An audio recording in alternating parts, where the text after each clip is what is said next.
Figured I'd give you guys an update on what's been going on lately. It's been extremely cold. That's about all the news I have. There are some very important developments that have happened.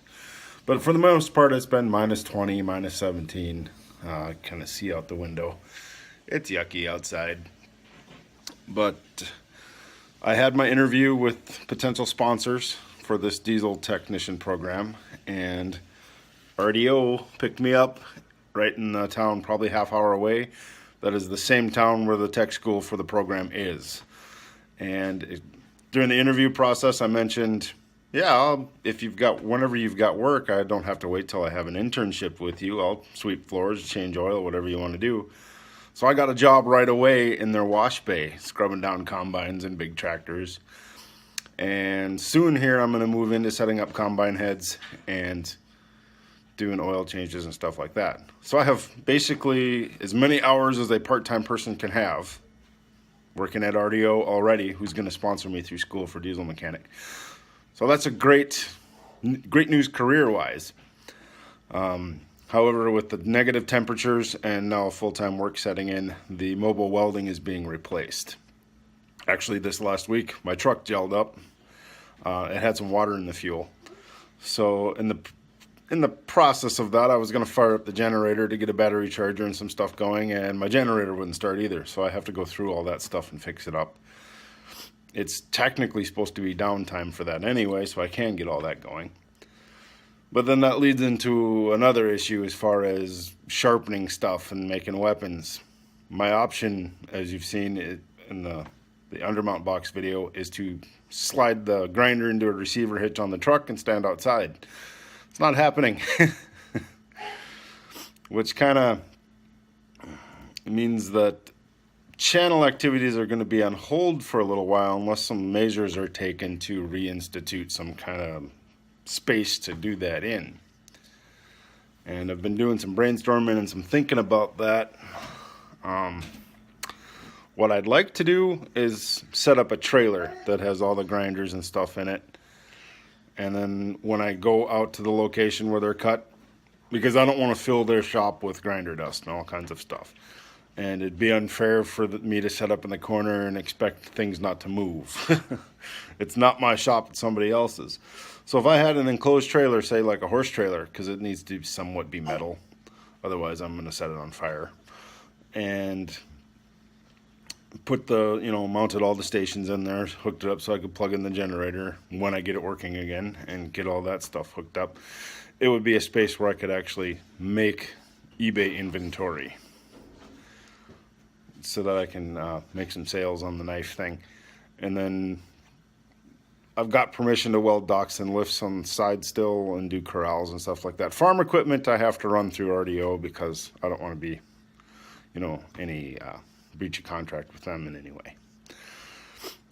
But now here comes the next pickle. Anything from RDO needs to go to support my family. I mean, it's paycheck to paycheck. I'm sole provider. That's just the way it's going to work. We got a little Liam's only 16 months.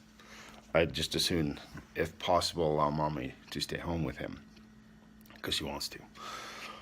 And so now that means that in order to get the trailer and everything, I need proceeds from knife making or other projects to go toward that. It has to support itself. And I'm going to ask for all you guys' help for this. Most of you are customers anyway and have bought things in the past. I'm just making a petition.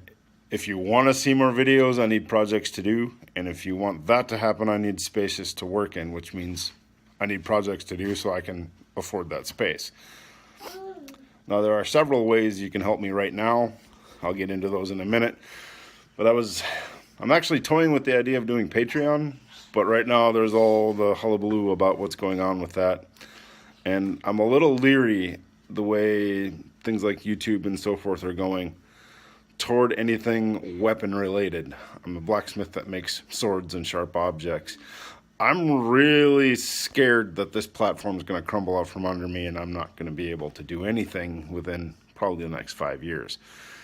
So while it's still okay for a blacksmith to forge, implements of war, whether they be historical or whatever, it's going to be I'm going to kind of milk it while it lasts and try to get as many pieces out as I can for those of you who want them.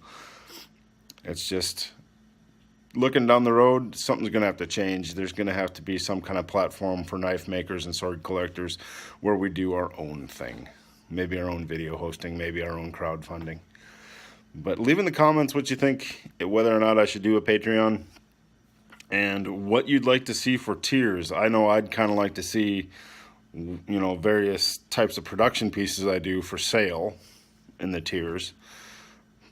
But I don't know, maybe art pieces, maybe more, you know, like more of the wrought iron things that aren't as offensive, maybe to get around some of the new policies that everyone's coming up with. But for right now, the way you can support me in my channel, if you want, is of course to buy things. You can directly contact me through email or leave a message on something. But I'm going to show you a few links here on my page to actually go buy some of the things, and then you can. There's other ways you can, a couple other ways you can support too.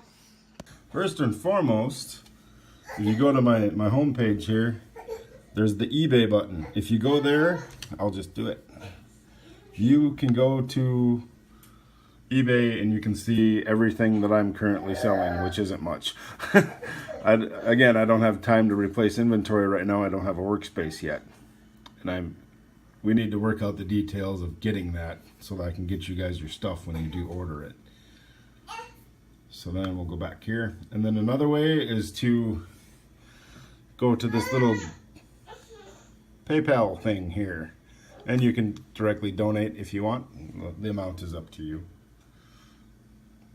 I mean, if you want to pre-order something, we can discuss a price. You can send me the money pre-order, and then maybe we can work it that way on a one-to-one basis.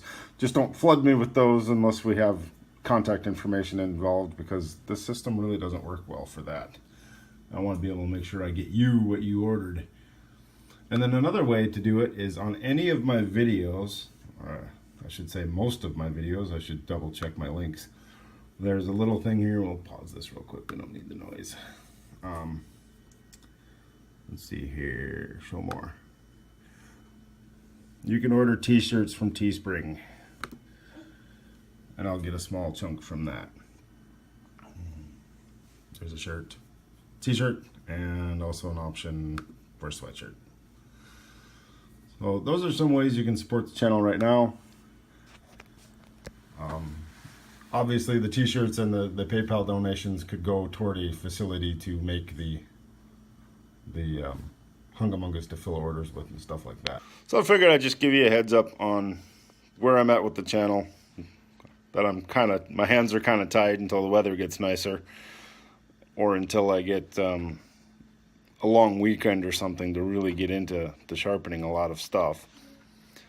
And the goal is still, when I retire from RDO, if, you know, this best case scenario, I'll work for them for the next 10, 15, maybe 20 years. And then by the time I retire, I have a patch of dirt with a blacksmith facility on it that I can then step full time into this knife making thing.